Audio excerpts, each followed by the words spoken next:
Hey guys, it's Rosie here, and I'm here to play I Love You, Colonel Sanders, a finger-licking good dating simulator. I know this has pretty much been like a meme game. I don't think I've ever seen anyone actually play it, but I thought it'd be really fun to play. It actually looks kind of cute, especially with that whole opening sequence. And I know this is like giant advertisement KFC put out for, KFC, but we're gonna play it. This is probably actually my first dating sim. I don't think I've ever actually played a dating sim. Not like a real dating sim. I've played games that might have some of those elements in it, but this is like my first like actual dating sim game. I hope I enjoy it, and I hope you do too. So let's go ahead and get going. Oh, welcome, chef. Before we get started, tell us your name. I'm Rosie. Oh, look at those cute little biscuits and chickens. Those actually look really good. You sleep softly as the morning sun casts a warm glow through the window of your modest student apartment. The world is peaceful and serene. You could stay in the moment forever. Or you could wake up now. Your first day of culinary school is no time to sleep in. Oh, jeezums. Smack that clock up and at 'em. Lying in bed, you stare at the ceiling, thinking about everything that awaits you at the prestigious University of Cooking School, Academy for Learning. Your mind begins to wander. Who will be there? What will you cook? What should you wear? Time begins to fly by, and you find your imagination getting away from you. You allow yourself to daydream a bit, thinking about the future. It's here, finally! Your first day of culinary school. So many dishes to prepare, so many students to meet. Your mind is swimming in the possibilities when you realize you're running late. You grab a biscuit and burst out the door in a hurry. Delicious. Just what you needed to wake up those taste buds. Yikes, you're in such a hurry, in fact, that you forgot to put on any deodorant before running out the door. You're sweating buckets as you rush to arrive on time. Uh-oh. Standing in the quad, you gaze upon the magnificent University of Cooking School, Academy for Learning. Here comes your lifelong best friend, forever, Miriam. She's the most adorably awkward person you've ever met, and you absolutely love her for it. Good morning, Rosie. Are you excited for the first day of the rest of our lives? Actually, because I sure am excited, a little nervous. Okay, a lot nervous. It's just that this morning I made breakfast for myself, but, well, when I ate it, I couldn't taste any love in the food. What if I'm no good? What if I fail? Oh my, she's crying. Classic Miriam. Raised by master chef parents, she's always held herself to a very high standard.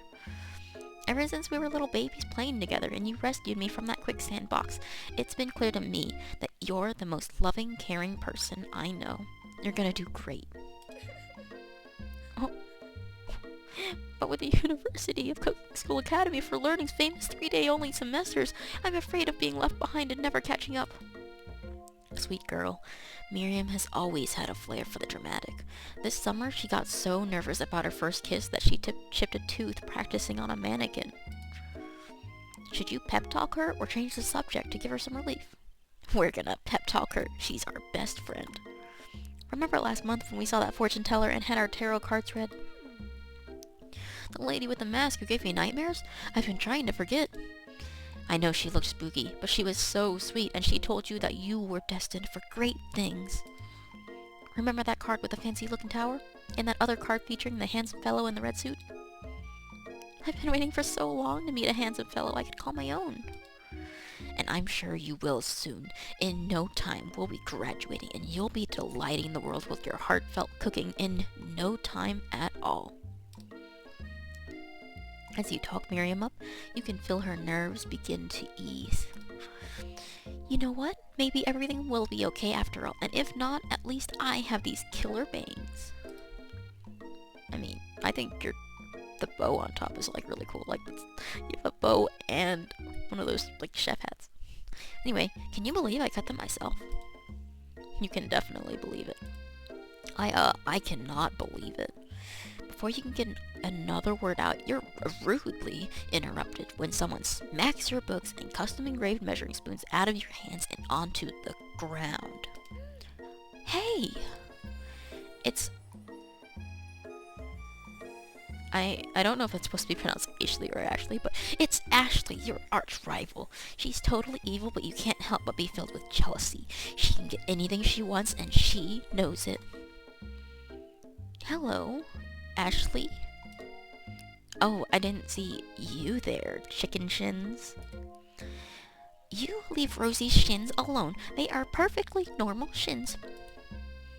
Oh, you can't stand Ashley. Even her name is annoying. You know for a fact that it's actually Ashley, but she had to add extra letters to make herself feel better than everyone.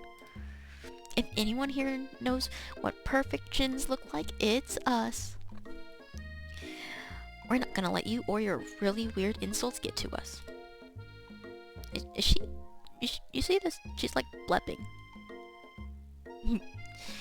Across the quad, you see Ashley's best friend, Van the Man, has stopped to look at his own reflection in the mirror. His pants are so tight, you can see him casually working out his glutes while he styles his hair. No lie, they're rockin' glutes.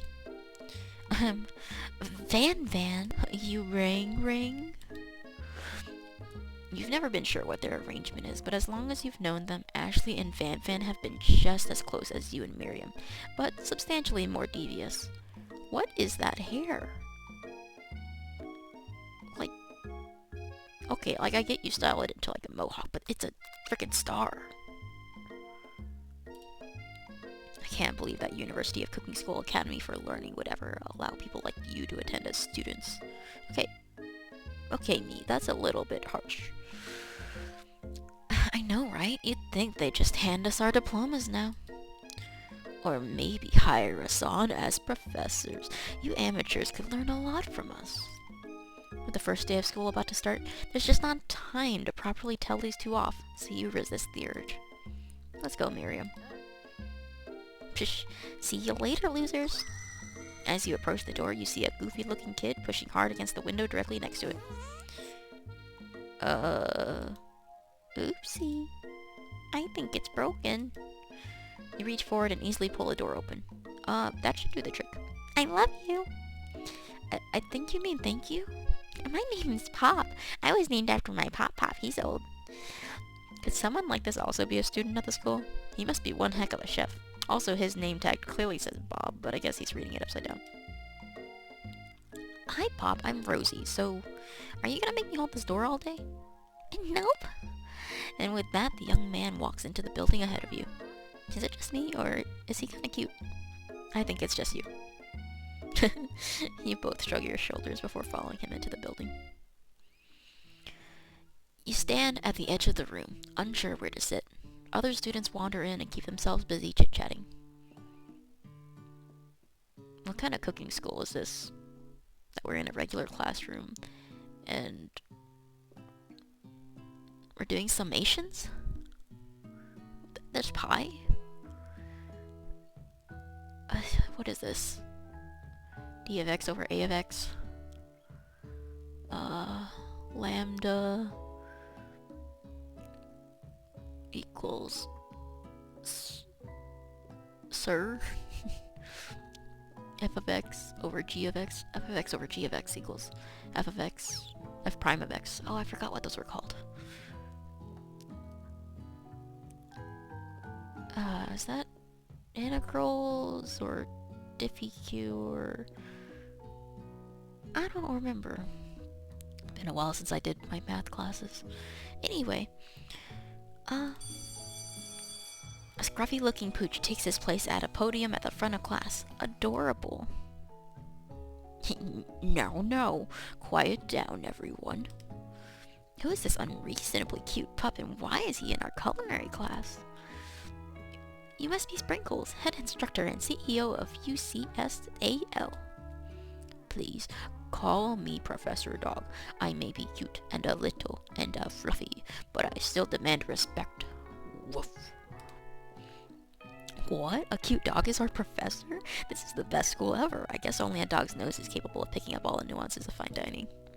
Out of nowhere, wind begins to rush around you as a swirl of cherry blossom petals fill the air inside the classroom. I'm chilly. Someone close the window. And then, he walks in. You're immediately swept up in the aura of this new student and his remarkable goatee. Who knew anyone could be so handsome? Time stands still. It's him. If it isn't my favorite student, Harland. Colonel Sanders interrupts Sprinkles. Sorry, Professor Dog, before he can finish his sentence. Please, call me Colonel. Colonel Sanders. A hushed murmur rolls through the classroom as Colonel Sanders walks down the aisle of desks. Suddenly, the room is sweltering. Sweat begins to bead across your brow. You feel like everyone is looking at you, and you're not entirely wrong. And this over here must be sweaty, sweats a lot. Maybe we should open up that window back up before Fawcett Pitts melts into a puddle and evaporates entirely. Hold on just a second. Nobody talks to my friend like that. You two both know my name. We were in the same kindergarten class. And what is with all your really weird insults? Besides, when Rosie sweats, it's not gross. It's beautiful. Look at that shimmer. You turn to find Colonel Sanders standing right in front of you. Colonel Sanders, beautiful angel that he is, stands before you smiling gently, his hand outstretched. Boy, howdy, this classroom gets hotter than a Kentucky fryer. Please, use my handkerchief. You freeze up. Colonel Sanders is talking to you.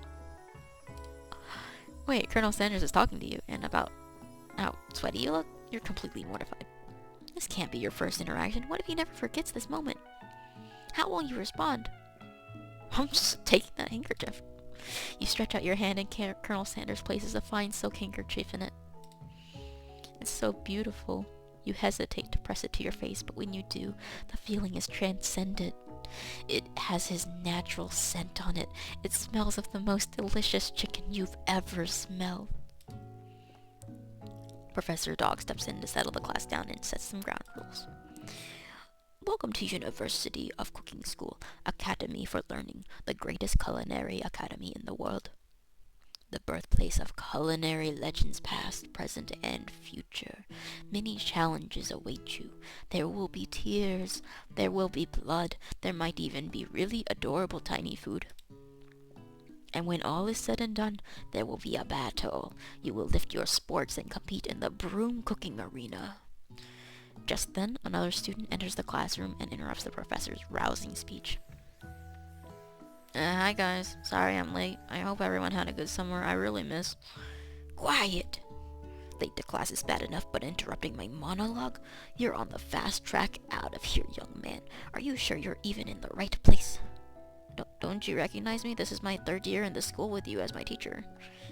Everyone stares at him blankly. Does no one remember me? You're expelled if you utter one more word before I finish. Oh my gosh, look at that. Look at him. Look at how angry he is. He's so angry. Let that be a lesson to you students that tardiness is unacceptable. Even Clink made it here on time, rolling halfway across town on his tiny wheels. You turn to see the student Sprinkles is referencing, who appears to be some sort of industrial kitchen appliance. Oh my. The class burst into laughter. Oh, Clink, you rascal. Sprinkles walks in the classroom. As everyone stands in silent obedience, when he gets to you, he lifts his nose into the air and takes a deep sniff. Your diet is lacking. Based on what I'm picking up here, you definitely need a multivitamin. You should be taking better care of yourself. You've never had a talking dog as a teacher before, but Sprinkle's reputation for being smart but tough is well known. You decide to try and butter him up by giving him a treat from your pocket, but what kind?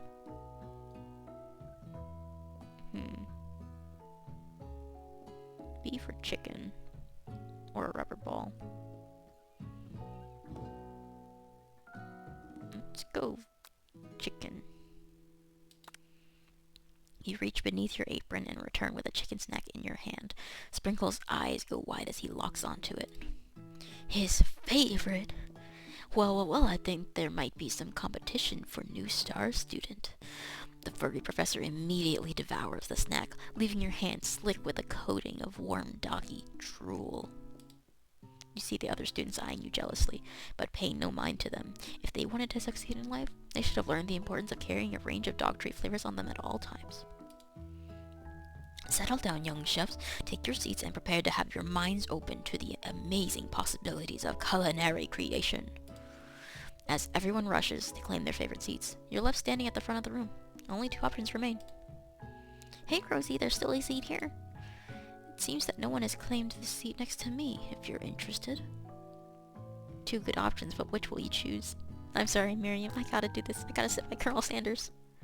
You move to take your seat by Colonel Sanders. It appears he brought no books, pens, or pencils. However, his perfect upright posture shows off a seriousness that makes you confident in his desire to learn. Thanks for offering me the seat. I've only had 2 rules. Do all you can, and do it the best you can. It's the only way you ever get that feeling of accomplishing something. That's so inspiring. A little off topic if you ask me, but okay. As soon as you've settled into your seat, the professor makes an announcement. Think fast, it's time for a pop quiz. Yay, a quiz about me. This incredibly important and surprisingly short quiz will tell me if you are ready for life at culinary school. Keep your knife sharp and your focus sharper. Here comes question number 1. If train A is traveling to point B and train B is traveling to point A, how important is it to wash your hands before cooking? Extremely. Looking at you, Pop. That's right. Forest is to tree as chicken is to feather. That's right.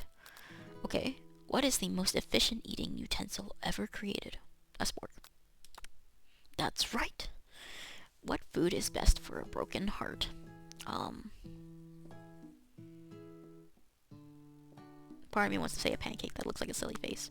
But it's anything as long as it is prepared with love and not too much salt. That's right. Is Sprinkles a good boy? He's a talking dog that teaches at culinary school. He is the best boy. That's right. Your total score is a perfect 5 out of 5. Wow. Be honest, did you cheat? You look up to see that Colonel Sanders has been watching you tally your score. He's impressed. I know we just met, but I have to confess, I think you have a beautiful brain. I am romancing him. Oh my word. Hot diggity, Rosie, you just scored some major Colonel Sanders points with that performance. May I have your attention, students? I have an important announcement to make. Time for lunch.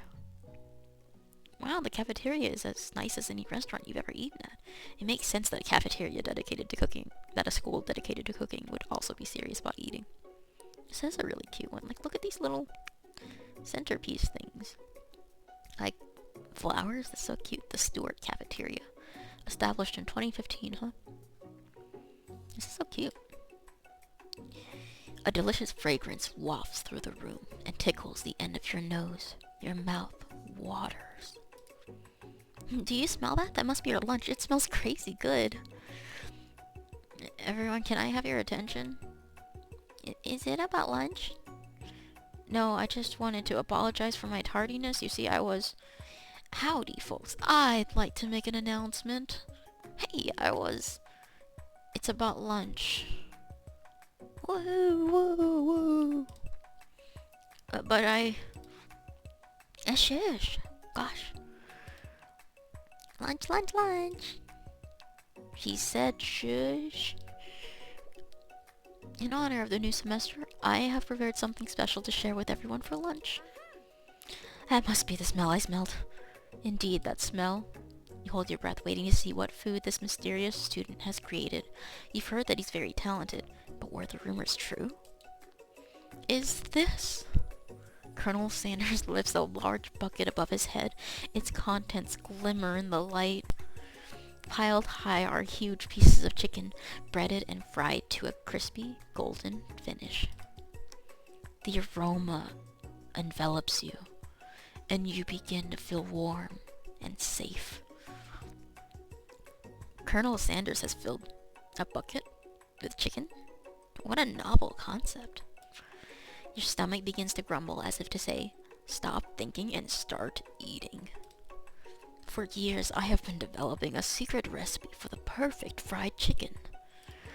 By my calculation, nothing less than 11 herbs and spices are required to achieve the perfect balance of flavors.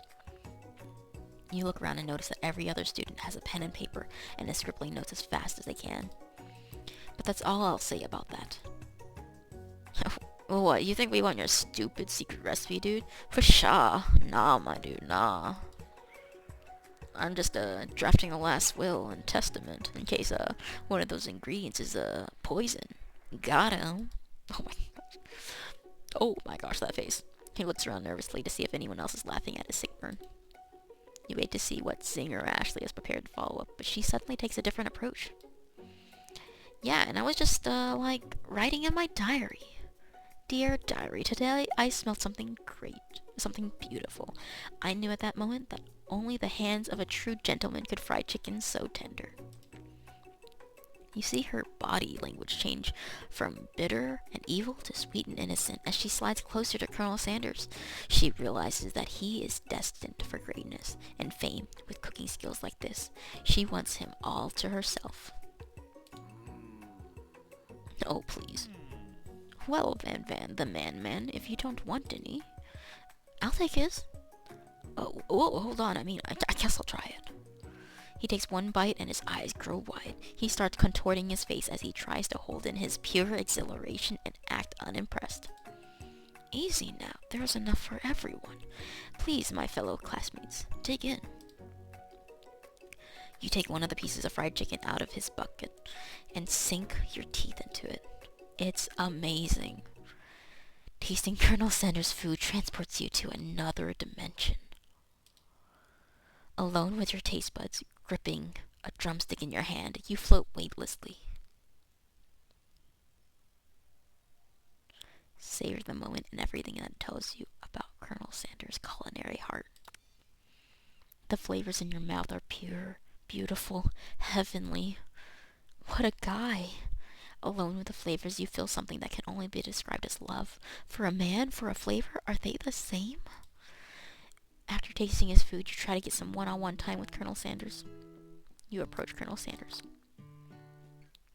Colonel Sanders smiles ever so softly as you approach. He stops what he is doing and allows you to break the silence. Colonel, I wondered if I could talk to you for a second. Anything for a fellow chef. What exactly was on that chicken? How bold to come out and ask. It's an idea I had for a new combination of flavors that will make me my fortune and establish my legacy for all time as I open a chain of highly successful fried chicken restaurants. No big deal. It's just you and me here talking. I can keep it secret. In fact, I got some of my own that I'd be willing to trade. What's the rush? The semester is only getting started. We've got 2 more whole days to get to know each other. He's clearly not going to give it up easily, but it doesn't hurt to be persistent. You know what they say about secrets, Colonel? Shouldn't learning be fun? You've got moxie, I'll give you that. Colonel Sanders looks both ways to make sure you're truly alone, and then he leans in. You can feel his warm breath as he whispers, just one ingredient, but you can't tell. I use this, and it's something my great-grandfather taught me. Grandmother? That? Wow, you'd never have guessed that. In fact, you're not even sure where you'd get some if you searched. While you're wrapped up in that huge revelation, you notice that Colonel Sanders has disappeared, while everyone else is still in the cafeteria. You decide to look for him. You find Colonel Sanders outside, standing in the quad. Oh, it's you again. Howdy. Sometimes I like to come outside and look at the school buildings. I think about how my story will continue on after I've graduated. Sounds like you have big plans. I dare say the biggest. I will leave my mark on this world, you bet on that. Alone together for the first time, you figure now is the perfect moment to show your personality to him. Be modest but thoughtful. Yeah. Well, I just wanted to tell you that I really enjoyed your food. Now you've got his attention. The flavors were complex but comforting. The interplay between salty, savory, and peppery, it was perfect. I appreciate the compliment, Rosie. I'm sure you'll be a big success. I know we've only met today, but I'm starting to get the same feeling about you. We should head back inside. The next lesson starts soon. You step into the massive cooking arena, where the afternoon lesson will take place. Each student gets an oven and all the tools and ingredients they could need. Look at this place. It's magnificent. Finally, we get to show our stuff. Wait a second. Oh no, we have to show our stuff. What if I totally blow it? You're not going to blow anything, except maybe kisses to the crowd of fans you're going to earn with your signature adorable tiny food creations. Welcome, students, to the cooking arena. For today's lesson, we'll be cooking with partners. Hurry up and pair off. Naturally, Miriam looks over at you, but unable to control yourself, you pounce on Colonel Sanders. Hey, Colonel, would you like to tackle this lesson as a team? A team of two, that is. Me and you, if that wasn't clear. Want to be my partner? Sure, Rosie, I'll prepare our station. Without you as a partner, Miriam is left standing all alone. Two different students quickly take notice. Hello, new partner. Oh my, two potential partners? I'm so sorry, gentlemen, but I don't know how to choose. It looks like you have to pick for her. Friend duties can be a little awkward, but that's the price you pay for not being alone forever. Who do you want to ask to be Miriam's partner? Pop or Clank? She did say Pop was kind of cute. Sorry, Clank, but I think Miriam will be partnering with Pop today.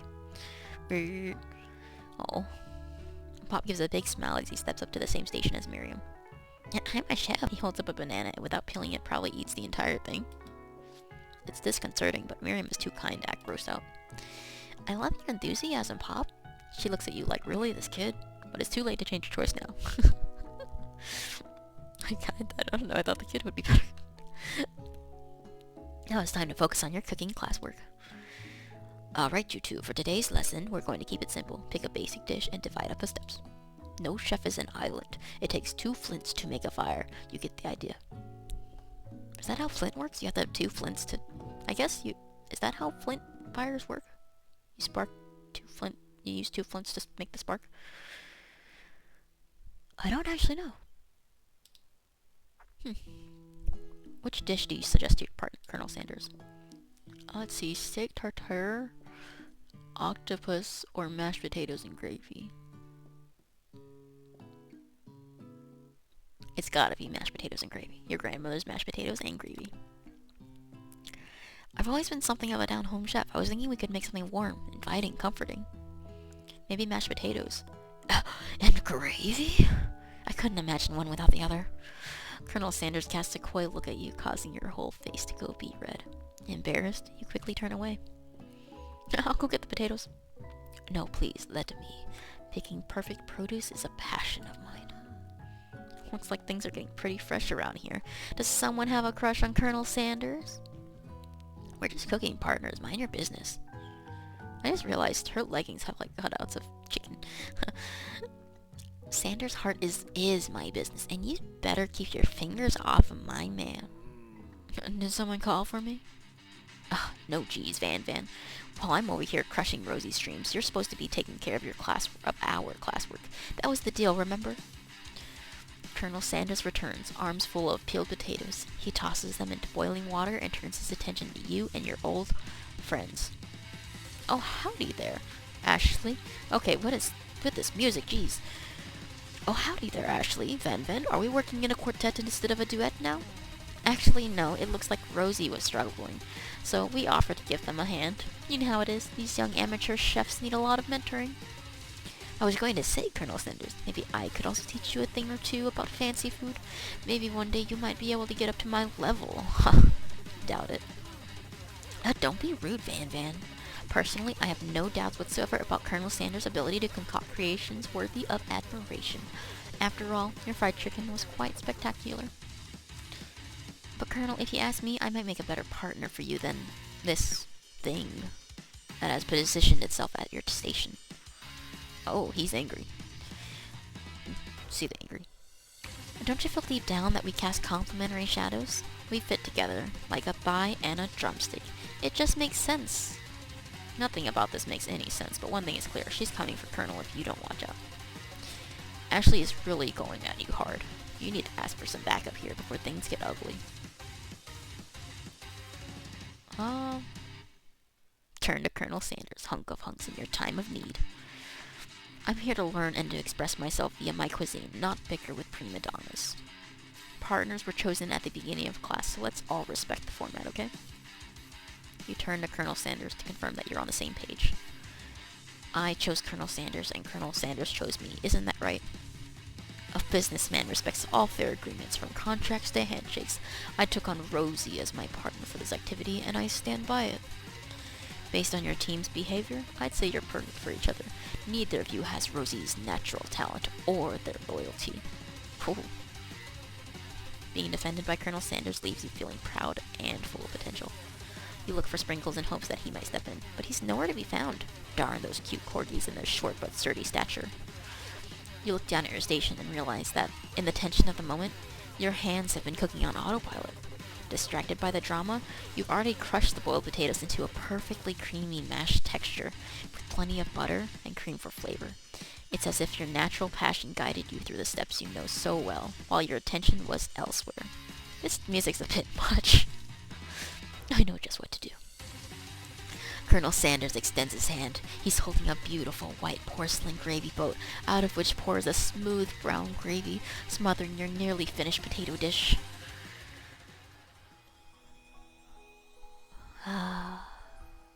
Gravy flows down the mound of mashed potatoes.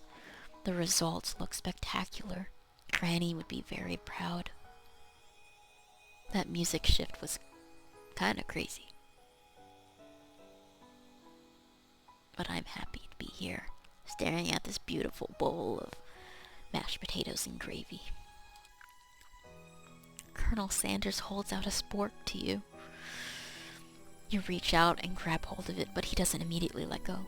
The two of you stand holding the same spork, and for that small moment, all of the madness and pressure in this crazy world stops. Your eyes lock. The moment is electric. Time stands still. If you love something, set it free. Together, you dig the utensil into the mashed potatoes and lift a heaping sporkful up. When you see Ashley with a sinister look, you know she's plotting against you to be with Colonel Sanders. And then, filled with rage, when without thinking, you fling the sporkful of mashed potatoes right into Ashley's stupid, beautiful face. Van, do something, do something. Scooping up a fingerful, Van tastes the dripping mashed potatoes and gravy and realizes that it's delicious. Horrified by this revelation, he slinks away. Will he ever be able to cook something with so much love and integrity? Hold on right there, Rosie. We do not waste food in the broom cooking arena. Colonel Sanders, I expect better from you. If you throw one more spoonful, you'd both better be prepared to eat it from wherever it lands. Can I ask potato lace? Van rushes back over a covered dish in his hand. Mashed potatoes with gravy? Pathetic. In just a few minutes, I prepared a full meal. Gaze upon my specialty, braised tentacle of octopus in my silky saltwater sauce, plated on a battle axe blade forged by my supreme chef ancestors.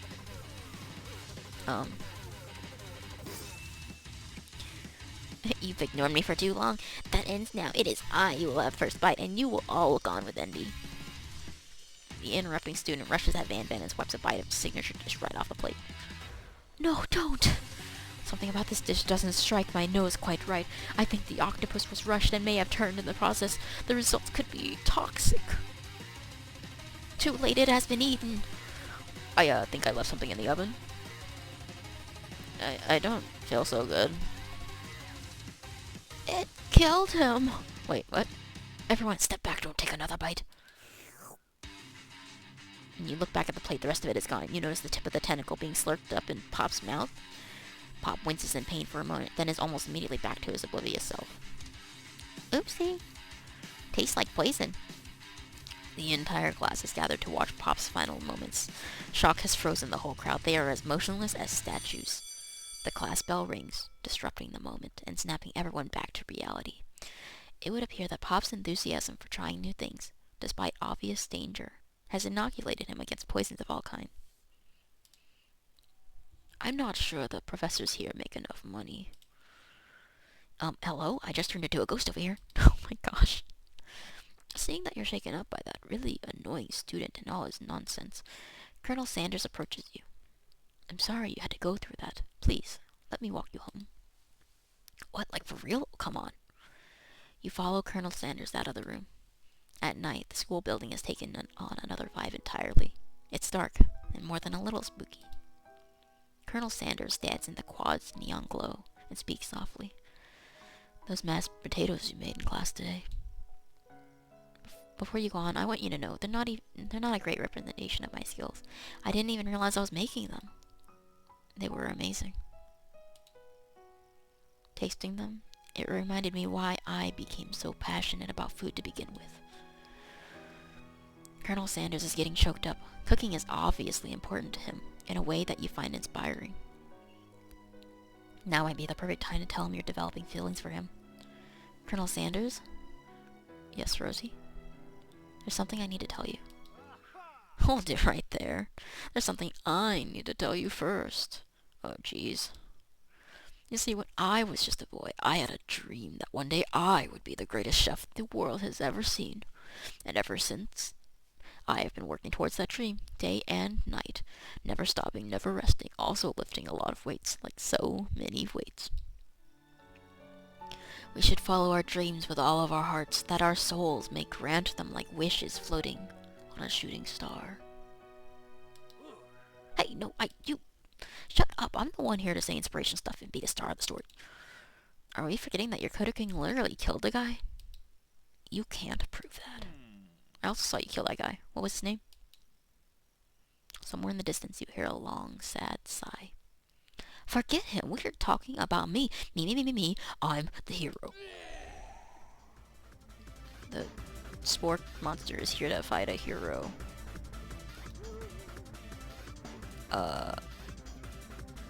I think I left the fridge door open later, nerds. How dare you threaten me just as I was letting down my guard and connecting with another chef on an emotional level. Be afraid. Be very afraid of me, because I'm a monster. Is he rhyming on purpose, or is that just a coincidence? Before you can discuss syntax any further, it's a turn-based fight sequence. What will you do?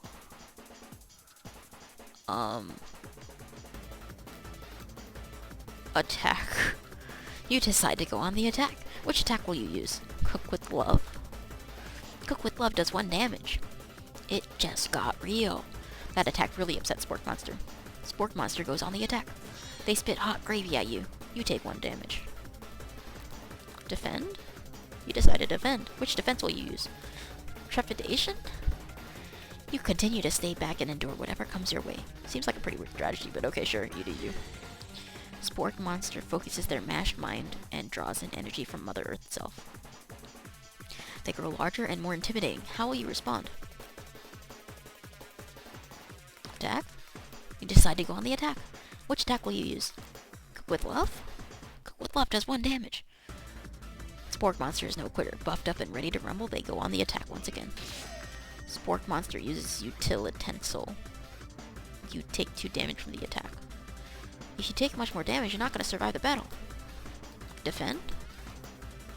Which defense will you use? Buff up? No one can control this much buffness. You start to feel bloated and, quite frankly, a little gassy. You better attack soon or you're likely to explode. You decide to go on the attack. Chow down? Chow down does 2 damage. A powerful blow. Spork Monster is oozing cheese sauce onto the lawn of the quad. I wonder who is going to have to clean that up. Feeling vulnerable, Spork Monster prepares for its ultimate attack. Rounded Edge. Vile villain, your reign of terror stops here. Colonel Sanders summons the energy of 1,000 chickens. Pot pie power pinch! Oh my word. Pot pie power pinch does 10 damage. Spork monster is defeated. You saved me. An injured spork monster spews steam into the night.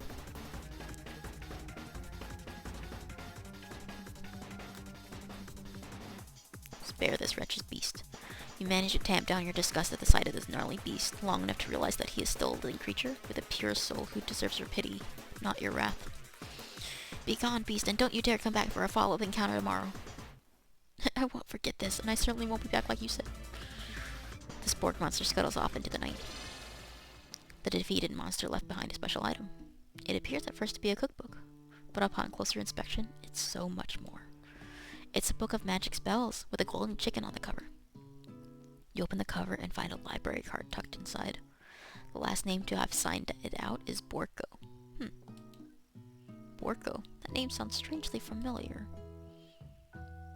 Your blood is pumping as you stand in the quiet of the night, holding the mysterious book in your hands. As you come down from your battle buzz, you realize that your final attack has left you completely depleted. The world around you begins to fade away. Without any energy to keep your eyes open, darkness overtakes you. Oh my gosh. The image of Colonel Sanders flashes before your eyes as you fall asleep. He must have helped you get home. In your tired state, you don't know if you could have made it without him. What a guy. You want to thank him, but you don't have the strength to utter a single word. You feel your covers being pulled up over you as you are tucked in tightly. Good night, my Colonel. In your dream, you're together with Colonel Sanders. For some reason, Sprinkles is also there, instructing your love. Dreams are weird. Oh my. That's everyone flying on chicken.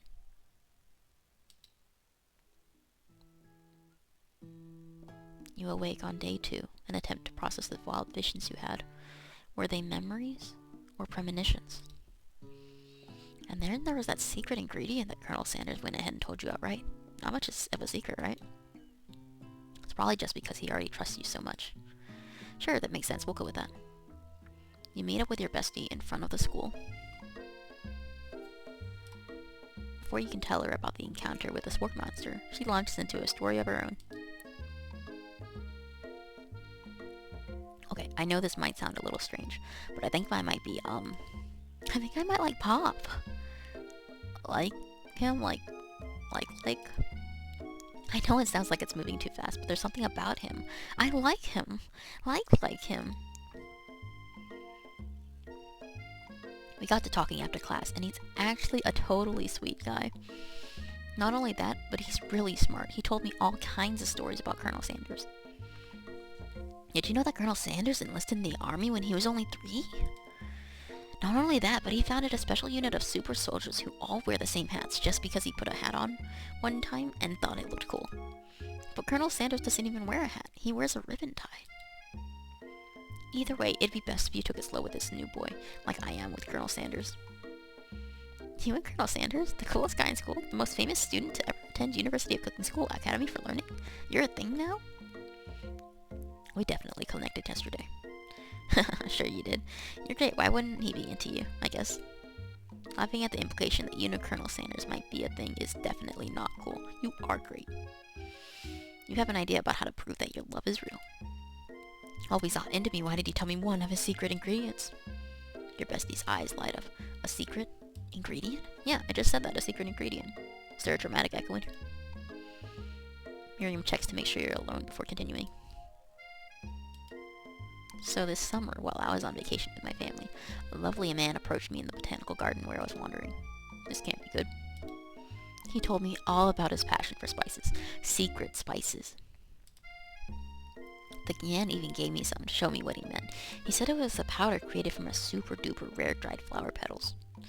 And that if I did him a big favor, I could have some of my own. Please, Miriam, don't tell me. So I filled my suitcase with them and brought them home. He was so nice, he even met me at the gate when I arrived. Later, when I cooked with him, a very strange feeling came over me, and the flavor was unlike anything I'd ever tasted. I think you're being very liberal with the meaning of spices here. Whatever, anyhow, we both share an interest in cooking, so we've stayed in touch, like pen pals. I bet he would love to know more about new spices. Well, I'm definitely not supposed to share Colonel Sanders' secret recipe. And besides, I only know the one ingredient, so I doubt it'd be much use to anyone. Please, please, please? It would mean the world to me. No one has to know it came from you or from Colonel Sanders. I'm telling you his secret. What do you think? Should you protect Colonel Sanders' secret or share it with your bestie? Make up a fake ingredient. You quickly think of a fake ingredient name. I don't know, how about... It was Eye of Newt. I know it sounds like some kind of witch's potion, but what can you do? Eye of Newt, wow. Her eyes light up imagining such a thing, and you figure that you've satisfied her curiosity and she'll move on. However, she immediately turns around and does some thumb typing on her phone that you can't quite see. That's probably not good. Before you can ask her to confirm what she was definitely not texting secrets to other people, you're interrupted. A wind rushes in. Cherry blossom petals fill the air. It's Colonel Sanders. He's arriving at school. Run to him. You decide that the best way to show Miriam how serious you and Colonel Sanders are would be to run to him. Surely he'll sweep you up onto the back of a stallion and you'll ride away together. That'll show her good. Oh, Colonel, my Colonel. However, your sudden movements surprise the horse and it rears up, kicking you directly in the face. That is not what I was... The force of the blow completely knocks you out cold. In the darkness, you see a vision. Oh, Rosie, I am here to deliver you a message. Not this guy. It's important that you remember this exactly as I say it. If you forget, the world could end. You know it's secret, so you know it's serious. I've been trapped in a realm beyond, but a great prophecy relies on my return. Only you can save me. All you need to do is repeat my name 3 times. And that name is... But before he can continue, you're suddenly awake. Oh, jeez. You awake to find Colonel Sanders tending to you. He roused you back to life with a satchel of secret spices. Or is that just his natural seasoned musk? What? I don't think it's time for a kiss. Compliment the craftsmanship of his horse's shoes. Maybe he shouldn't be riding a horse to school, and maybe you shouldn't be running up to animals you don't know. It's hard to say who is in the wrong here. But one thing is for sure. Colonel Sanders is pretty dreamy. That horse has beautiful shoes. I could really feel how smooth and sturdy they were when they were pressing into my face. That's nice to hear. No one truly appreciates good craftsmanship anymore. And with that, Colonel Sanders disappears into the school, leaving you and Miriam to follow. When you enter the classroom, you can see your 2 rivals, Ashley and Van Van, are doing something bad. By the way they're hiding, you know it must be really bad. Like counterfeiting recipes bad, experimenting with restricted ingredients bad, summoning a demon bad. You try and get a peek over Van Van's hulking shoulder, but he sees you coming. Oh, whoa there, little one. I'm not sure you're ready to handle this. Why don't you make like a bee and mind your own wax, honey? Tell them to stop acting immature. You immediately dress the rivals down for their immature behavior. Culinary school is to be respected. That kind of nonsense is a waste of everyone's time. Now you've upset them. Oh, and you're the emperor of cooking, are you? You make the rules? I'm not sure you'd know a good meal if it ate you. Making the best chef in the world takes more than just culinary skills. It takes creativity. It takes panache. And it doesn't hurt to use a little evil. You finally get a look at what it was they were hiding, and you instantly recognize it. It's a book, just like the one you found after your encounter with the sport monster. That's the same book that I found last night in the quad. Ashley immediately elbows Van Van, who hides the book behind his back. I don't know what you're talking about. This book is a family heirloom and its contents are secret. You notice that they haven't been studying the book. They haven't just been studying the book. They've got popped into the wall and they're tossing potato skins at him as he tries to catch them in his mouth. Hey, we're playing. Before you can dig in any further, you're interrupted by the arrival of more students. It's almost time for class. Beep, beep. Clank must be running late. He's in such a hurry that he rolls right over Van Van's meaty foot. Oh my gosh. Hey, watch it, you bucket of bolts. You watch how you talk to him. He didn't do anything. Visit Womp. Who do you think you're talking to? I've never heard such language, not even from a stand mixer. Womp womp.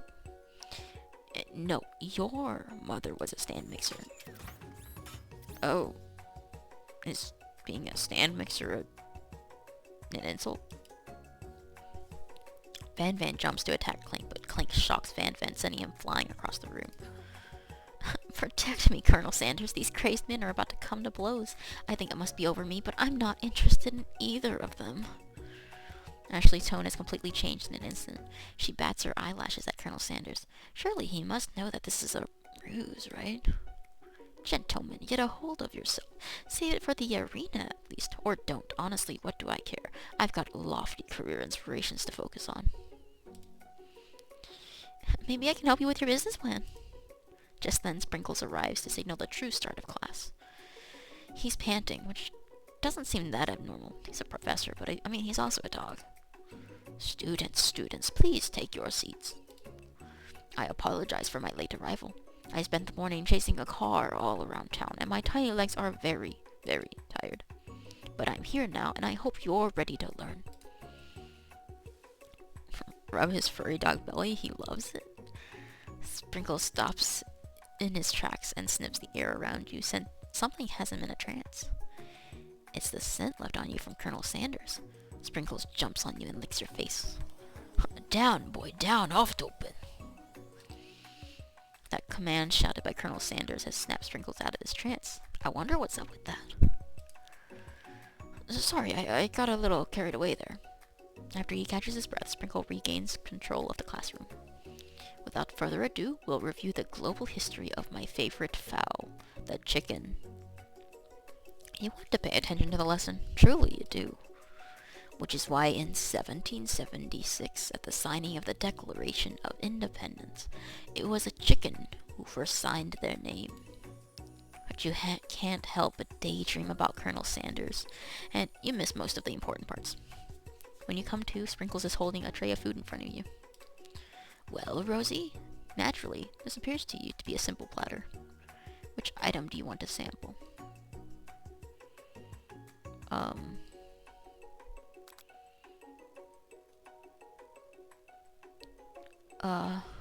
A dog biscuit? Because of the shape it's baked in, you assume the dog biscuit is a treat made by Sprinkles. An example of his own culinary talents, perhaps? You reach out for it when Sprinkles jumps up and bites onto your cooking apron. What kind of monster would steal a dog's favorite biscuit? Your apron is left in tatters. The entire class looks on in horror as you fall unconscious from the embarrassment. I never even got to taste it. Is this the end? You fade into darkness, but something is there. The sport monster. Borko? What are you doing here? It's not your time, my friend. Your act of kindness has not been forgotten. You watch as your apron magically repairs itself. You won't have to live in embarrassment anymore. Thank you, my friend, wherever you are. I gotta redo because okay. Let me just get the glass of water. You grab the glass of water and gulp it down. It's cool and crisp, like the purest snow melted by a mountain spring. Hey, that was mine. It was from my favorite toilet. You owe me $6. And you've got excellent taste. You think to yourself, geez, I should pay better attention. We all make mistakes. I'm sure he'll forgive you someday. Come on, it's time for lunch. Before anyone can relax, the cafeteria lights dim. And your rivals enter to make a dramatic announcement. Today's lunch will be prepared via timed competitive cook-off. The level of theatrics with these two is off the charts. You know what? Step up and tell them you're on. A bit of lunchtime competition, eh? Count me in. If I have to wipe the tables with you fools before I set my lunch down, so be it. I'm not the fool. You're the fool. Fool? Good one, Van Van. I like your gumption, Rosie. I'll be watching your performance. Just as things reach a boiling point, Sprinkles steps in. Surely he'll put a stop to the madness. Now, students, please settle down. This is a lunchroom, not a sporting court. Finally, a little sense. You breathe a sigh of relief. At least not until we turn on the timer. Just then, a huge light blasts you in the face, flashing the words, "Timer ready." That's what I'm talking about. Oh, okay. Aru! I stand corrected. The hard way builds solidly a foundation of confidence that cannot be swept away. And that's an original quote by me, in case anyone was wondering. I hope its message lifts you to victory. Like a diamond, I was formed under pressure, and now is my chance to shine. I will defeat you myself. Oh no, the music's back. Wait, this is a different music. I kind of like this one. This one's kind of... You had his chicken and you made mashed potatoes and gravy on day one, and you're feeling like you can really impress him again here. It's time to boil some water for the potatoes. Think fast. If the timer runs down, you'll be forced to pick randomly. It always boils a 100 seconds after... Oh, wrong? Oh my gosh, get your head in the game. You're going to need to season this chicken before you cook. You don't know Colonel Sandow's recipe exactly, but you have an idea. How many herbs and spices? 11. That's right, you might not know all of the ingredients yet, but at least you're headed in the right direction. Tail wagging intensifies. Now that you've got some basic steps going, it's time to elevate your craft. What state of mind offers the most flavor? Trust? I'm begging you to get it together. Get it? I'm a dog? It's never the wrong time for some dog jokes. Okay. Next question. Your classmates are rooting for you, but Ashley is simply stronger and faster than you. You'd better pick up the pace if you want to survive. When you were a child, your father told you to never forget where you came from. Every day you meditate on his advice and draw energy from that place. Where does it come from? Small town where big dreams are born? That's right. This is your shot, and you're not gonna miss it. Oh my word, I did not expect there to be like a quick time event. Aroo! You try to shut out the noise of the arena and focus on your cooking. What is the sound of success? Sizzling. No? Don't make me get the spray bottle. Is this the end? Yep. Game over. Try again?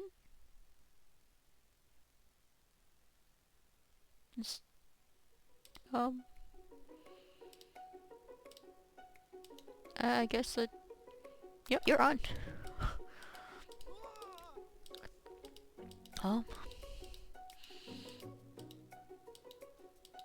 Okay. We're gonna turn on the timer. Ready. How hot do you even cook potatoes to?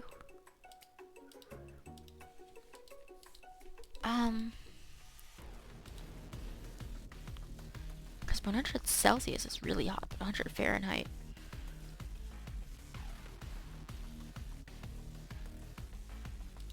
I guess it's probably Fahrenheit. Okay, let's go 100 Fahrenheit. No, that's wrong. It's 11. You need vigilance? No, it's gratitude? Okay, what's the next question? Small town where big dreams are born. Yes. Bubbling? What? No, I am going to get this. I'm going to get this. Okay. I am going to get this. Maybe it's the fast forward button. Oh, you're on. Yeah, let's fast forward. Boil some water for the potatoes. It always boils 100 seconds after you turn on the... No? Oh, no, it's actually 100 C. It's 11. So this has to be gratitude. Small town. Silence. You notice Colonel Sanders out of the corner of your eye. I believe in you, Rosie. He's actually cheering you on, which would be awesome, except knowing he's watching you makes you totally forget what you were doing. Now all you can think about is Colonel Sanders. How many spoonfuls of gravy was you to take to... Oh. You're stranded on a desert island with only one dessert cookbook. Which would you take? What a hunk. I know, right? You know what? Shouldn't you be focused on the challenge? You're falling behind.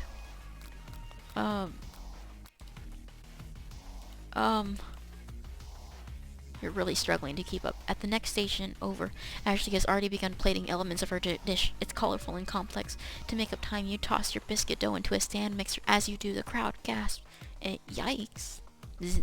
I know you love nothing more than seeing a fellow appliance utilized in a kitchen battle, but sometimes that means sacrificing the personal touch. You might not have any hands, but Rosie does, and a good chef needs to be touching the dough to know when it's properly mixed. There's an easy way and a hard way. You don't get far by going the easy way.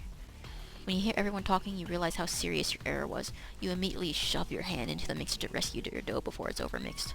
Rosie, no! But you're not fast enough and your hand gets stuck. It's immediately crushed by the quickly spinning beaters. There's no way you'll be able to use that hand for the rest of the match. Colonel Sanders shakes his head in shame. What you often find is that the easy way can turn out much, much more difficult. Everyone stop what you're doing right now. The battle's over. It can't be. I was so close to finishing my dish. Sweetheart, look at your hand. You simply can't go on. Oh, that's too bad. And here I am with a completed dish ready to serve.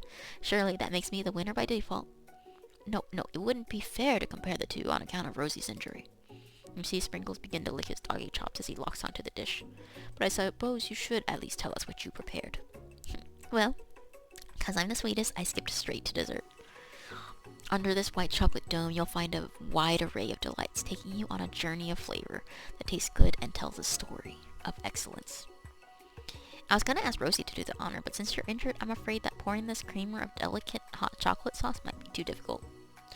Colonel Sanders, if you wouldn't mind lending me your strong, steady hand.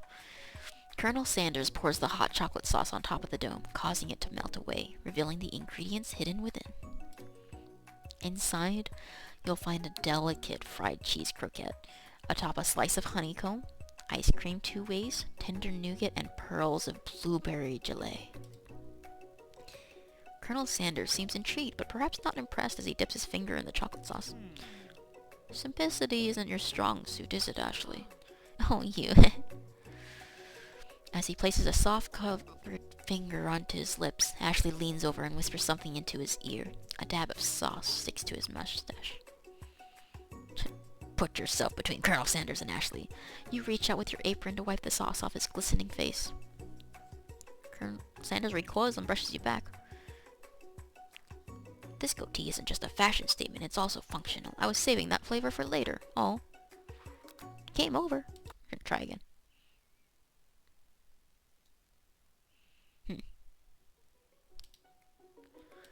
Oh, it starts me over from the beginning. Yeah. Let's keep going.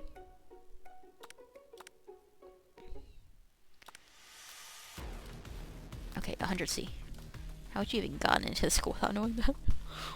Okay. Let's see. It's 11 spices. Yeah. You need gratitude. Yeah, let's go. Small town where dreams are born. Aru! Last question, you need sound of silence. When they taste your cooking, they'll be so taken with it they'll be unable to speak. You notice Colonel Sanders out of the corner of your eye. I believe in you, Rosie. He's actually cheering you on, which would be awesome, except knowing he's watching you makes you totally forget what you were doing. Now all you can think about is Colonel Sanders. How many spoonfuls of gravy? I guess at this point it doesn't matter. Because all you're thinking about is Colonel Sanders. Should you be focused on the challenge? You guys walking along a beach. Yeah, that's the same answer. It doesn't matter, because you're really struggling to keep up. At the next station over, Ashley has begun plating elements of her dish. It's colorful and complex. To make up time, you toss your biscuit dough into a stand mixer. As you do, the crowd gasps. Yikes. I know you love nothing more than a fellow appliance, but this doesn't have a personal touch. There's an easy way and a hard way, and you don't get far by going the easy way. And then I do the thing where I shove my hand in the mixer, and then BAM! It's crushed by the spinning beaters. And BAM! Battle's over. But no, I was close to finishing my dish. But yeah, I kind of ruined my hand. And now she's gonna show off her dish. It's this beautiful little white dome. It said it's colorful, but it's just a white dome. It's pretty, but Okay, Colonel Sanders pours the hot chocolate sauce on top of the dome, causing it to melt away, revealing the ingredients hidden within. Inside, you'll find a delicate fried cheese croquette atop a slice of honeycomb, ice cream 2 ways, tender nougat, and pearls of blueberry gelée. Colonel Sanders seems intrigued, but not impressed, as he dips his finger into the chocolate sauce. Simplicity isn't your strong suit, is it, Ashley? Oh, you.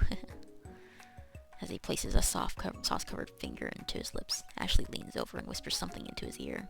A dab of sauce sticks to his mustache. Internalize the rage you feel. Your rage burns so intensely within your eyes that they burst into flames.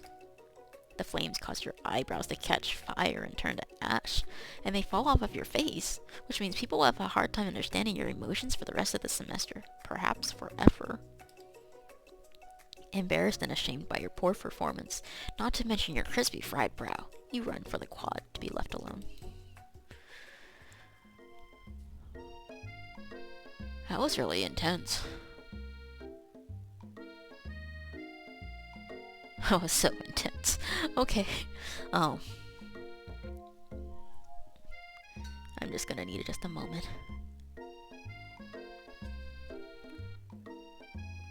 Anywho, the beautiful weather feels like an insult.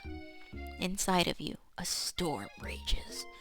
That's Colonel Sanders. He's probably here to tell you that he and Ashley are in love and have decided to get married. And he won't even ask you to cater his wedding because you're a terrible chef and an awful person. You try to hide from him, but he approaches you directly. I know you're hurting right now. Not just from the devastating loss, but from that run-in with the mixer and that small fire. We should get that checked out. Oh, he's worried about me. I'm fine. Can't you just leave me alone? I'm a loser. I'm not fit to fill your fryer. I'll never be a master chef. Failure is a part of life. Not just for you, but for all of us. Do you think I've never failed at anything before? That's exactly what I think. Well, then think again. I wasn't always the man you see before you. Enrolled in culinary school, incredibly handsome, successful, motivated. Well, handsome, sure, I was born that way. But I've walked other paths and arrived at dead ends. I was passionate about life, but I failed as an obstetrician. You wanted to be an obstetrician? I was passionate about justice, but I failed as a lawyer. I was passionate about livestock, but I even failed as a mule handler. That one was especially humiliating. Mules can be so cruel. I lost my business partner to a gunfight, and I lost my innocence when I picked up a firearm and put a bullet in my rival. He survived. For a while, anyhow. I didn't know all that. People see my delicate ribbon tie and my well-kept beard and assume that I've got it all together. Which is true now, but it hasn't always been. Sounds like this guy could really use a hug. I resolved then that I was going to amount to something. No amount of hours, labor, or money would deter me from giving the best I had to give. As Colonel Sanders changes focus, you can see something ignite inside of him. A burning passion. One has to remember that every failure can be a stepping stone to something better. My new dream is pure. It's honest. It's something that a humble man in a crisp white suit can be proud of. I will create a new chain of chicken restaurants that will bring joy to the entire world and make up for my past misdeeds. Yay! Just as your moment grows intimate, you're interrupted by a threatening, shadowy presence. Battle-scarred from the night before, you prepare for the worst. It's Bork Monster. Borko? It is I. I know I said I wouldn't be back, and after the whole fight to the death thing, maybe you don't really want to see me anymore, but I just wanted to say that I was wrong to attack you, and I apologize. I know what it's like to having to always look over your shoulder. Monster problems, am I right? Oh, thanks, Borko. I'm glad there are no hard feelings. Getting jumped by a giant creature in the dark of night can really rile a person up. I also want to apologize for the way I switched right into attack mode. I know that your strong and cooking skill can put a person under a lot of stress. I actually used to go to this school. I wasn't always a sport monster, you see. I don't believe it. You were human once? Well, no, I was a golden retriever, but I was still a student. Until one day, some mean kids with a magic spellbook cast a dark enchantment on me, and I was there forever transformed. A magic spellbook? Precisely, I had procured a copy for myself, but somewhere along the way I've lost it. If you find such a book, I beg of you, respect it. You're a powerful chef and shouldn't rely on such dark and evil magic. No, you should be protecting the innocent from those who would cheat them through sorcery and guile. If you need me, don't fear, I'll be there. Sounds like there are some bad cooks in the kitchen of life. Rosie, together I am sure we can defeat them. Come back to my hideaway and we can discuss. A personal invite. You can't imagine what Colonel Sanders' home must be like, but it sounds like you're about to find out. Oh, this is cozy. It's a waterfront. Look at that. Oh my gosh, this is so nice. You know, it's mentioned a camel before in one of the options. That must be something. Some kind of history tidbit with KFC. Standing inside Sanders' home, surrounded by his things, you start to feel a special bond with him. It looks like you live such an exciting life, Colonel Sanders. Every day can be an adventure if you approach it with the right attitude. Long ago, I made the decision to never stop searching, never stop working, never stop imagining. Have you been working on any new recipes of your own lately? I'm always excited to talk about food with another ambitious chef. Well, there is something. It's just a side dish I've been tinkering with, trying to find the right balance of flavors and textures. I'm not sure I've nailed it yet, but I'm close. Colonel Sanders' eyes perk up as he starts to wonder what dish you might be describing. It's meant to pair with something spicy or something crispy? Both, perhaps? Now you've got him right where you want him. Should you reveal your new creation to him, or keep it a secret just for you? I'm gonna tell him. It's probably coleslaw, right? You decide that you're as ready as you'll ever be to share your original cooking with Colonel Sanders. Or is it biscuits? Before you can talk yourself out of it, you decide to dive in head first. You reach into your lunch bag for a special dish that you've been keeping on ice all day. Coleslaw. I present to you my original coleslaw. The shredded cabbage dish glistens in the light of Colonel Sanders' Lux hideaway. Magnificent! Together you chow down on the creamy slaw until just a spoonful remains in the bowl. Do you mind if I hold on to the last bite? I'd like to have it around so that I can admire its taste later, and then think back on this moment. You could offer to make him more, but he seems like a very sentimental kind of guy. Sure, why not? Please make yourself comfortable. I'll be back in just a moment. You realize that now would be the perfect time to do some snooping.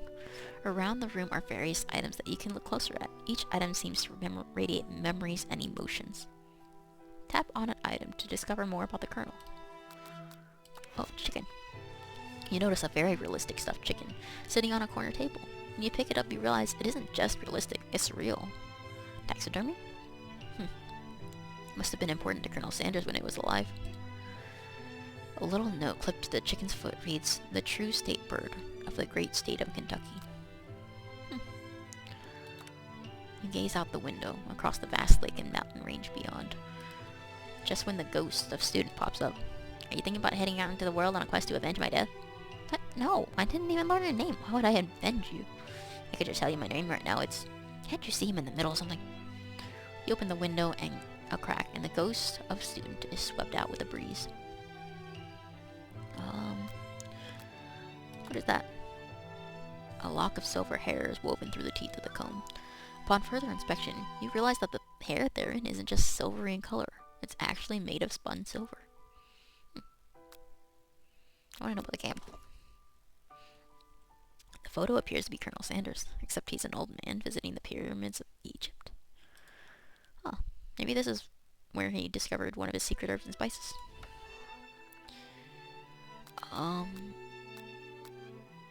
The door opened, though.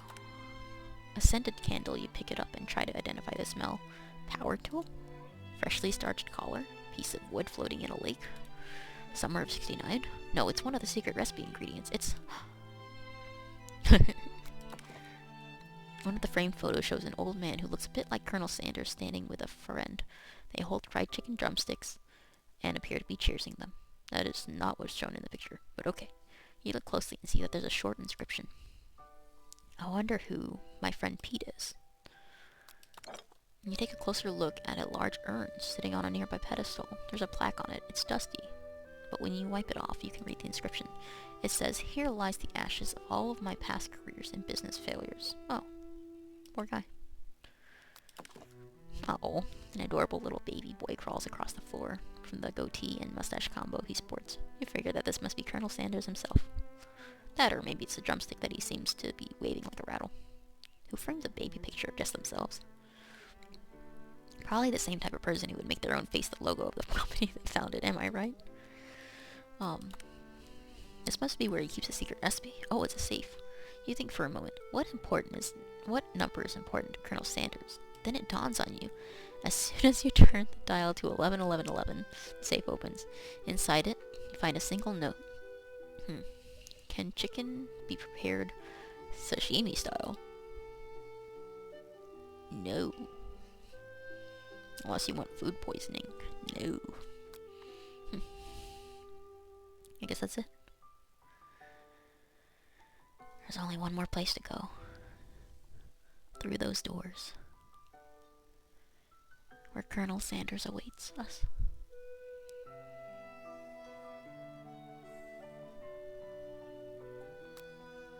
It's time to go. Oh, never mind. It's not Colonel Sanders waiting us. You open the door to Colonel Sanders' closet and find a row of his signature white suits hanging within. You take one off its hanger and try it on. The jacket is a bit big for you, but it's soft and comfortable. You give yourself a deep hug, breathing in his scent. They say that home is where the heart is. Is this what they meant? Oh. Before you can look any further, you hear Colonel Sanders returning. He has a new dish that he has been working on, and he wants you to taste it. You try to act casual until he asks why you're wearing his jacket. I don't usually loan those out, but I must say it does look good on you. Oh crap, the jacket. You forgot to take it off.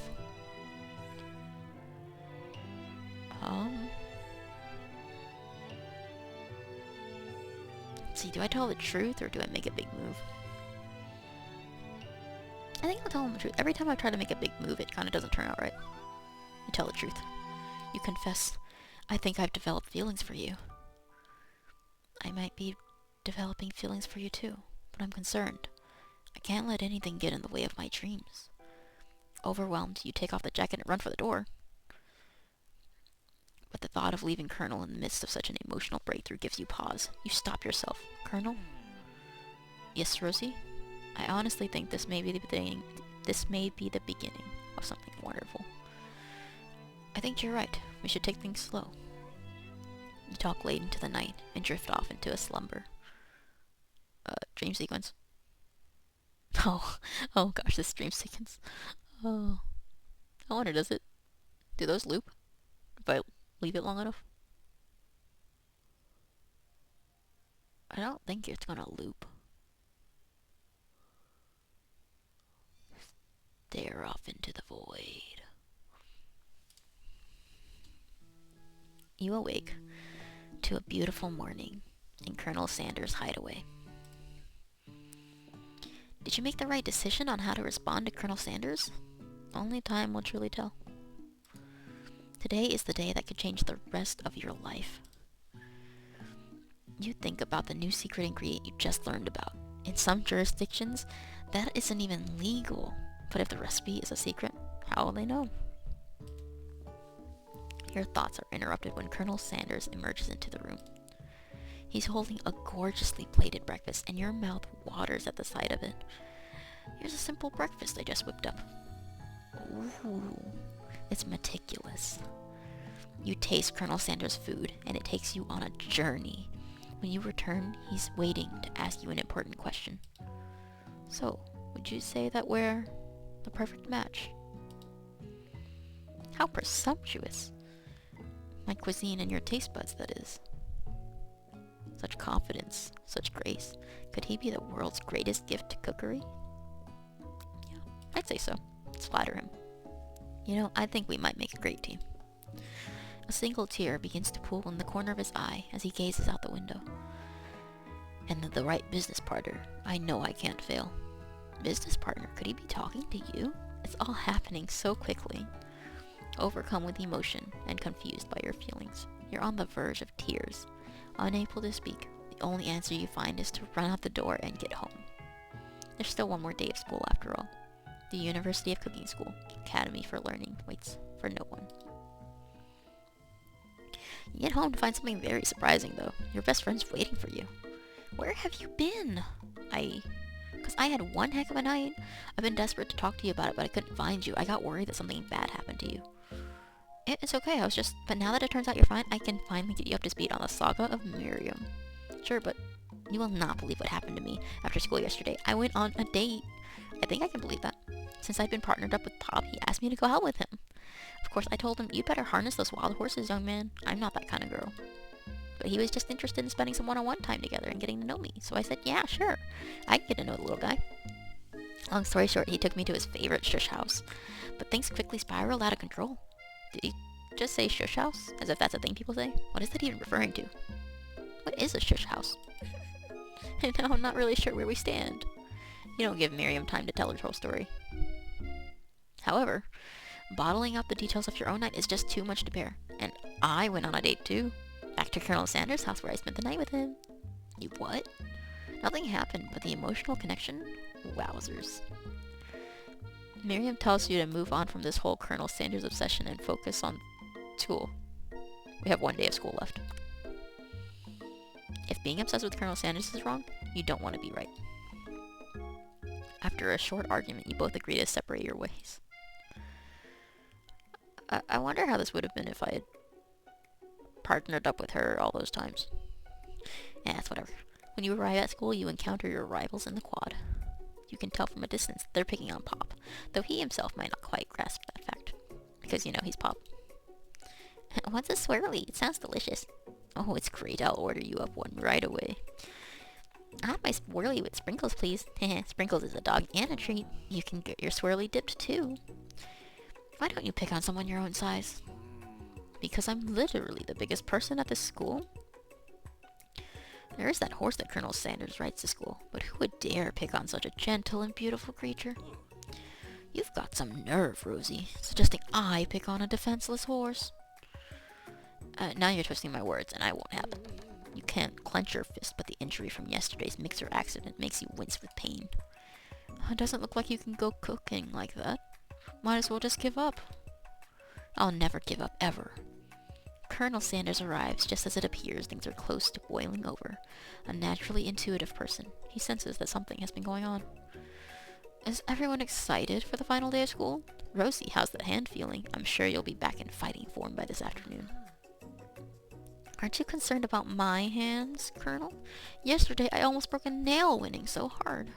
Technically, I don't believe a winner was decided, but your presentation was quite impressive. What is he doing complimenting her? What about the flavor of my delicate warm gooey chocolate sauce? It was clear that you're passionate about how your food is received. That's a lot of words to say it was bland. Excuse me, Rosie. I am more than capable enough to speak for myself. Maybe you could tell me more of your thoughts as we walk into class, Colonel. I'm always interested in discussing the fine art of fine foods. See you inside, Rosie. Oh. Annoyed by Colonel Sanders' inability to see Ashley for who you know she really is, you walk across the quad to get some distance. In an attempt to distract yourself from how slighted you feel by that interaction with Ashley, you take out the spellbook you recovered yesterday and start flipping through the pages. Whoa, that's that book? It looks like bad news. It's just something I found lying around. It would appear to be some sort of grimoire, but I don't really believe in that magic stuff. A grimoire? Like a book of smells? Like a book of spells? I don't know. Who would spend so much time decorating a magic book if it weren't really powerful? I can think of one surefire way to find out. You open to a page with arcane warnings. Cast only in case of extreme emergency, it says around the edges of the page. I could use a spell here that says it will erase anyone I choose from all of my memories.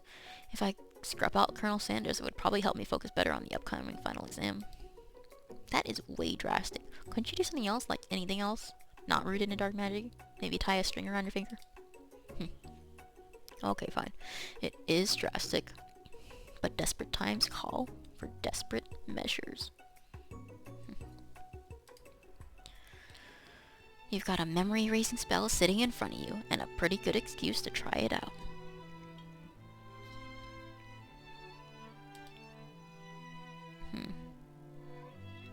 Why would I just want to forget about him?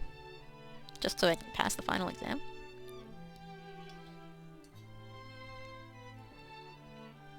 Don't do it. You take your friend's advice and put the book away. It's almost time for class. Sprinkles is already in the room, waiting for the students to arrive. He clears his voice to make a quick announcement. I want you all to know I feel something of a dog moment coming on, but I assure you it's nothing to be afraid of. His cute little nose scrunches up and he begins to breathe quickly. He must be hungry. Reach from some old homework to give him as a snack. He scrunches up his nose and begins to breathe quickly. Do I wait to see what happens? Is old homework even a snack?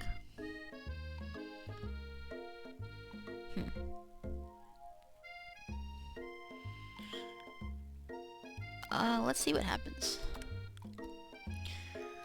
Sprinkles stops in his tracks. He focuses in on the window. The room is deadly silent. When you follow his gaze, you see a tiny orange squirrel perched on the cherry tree outside. Oh. Sprinkles turns feral and runs the window out of the classroom. He begins barking uncontrollably at the squirrel outside. Terrence! I told you to never come back here, Terrence! I will destroy you, Terrence! Sprinkles is barking ferociously, drool flying off his face. The squirrel looks over, but he doesn't say anything. You wonder, is that even a talking squirrel? Who named him Terrence?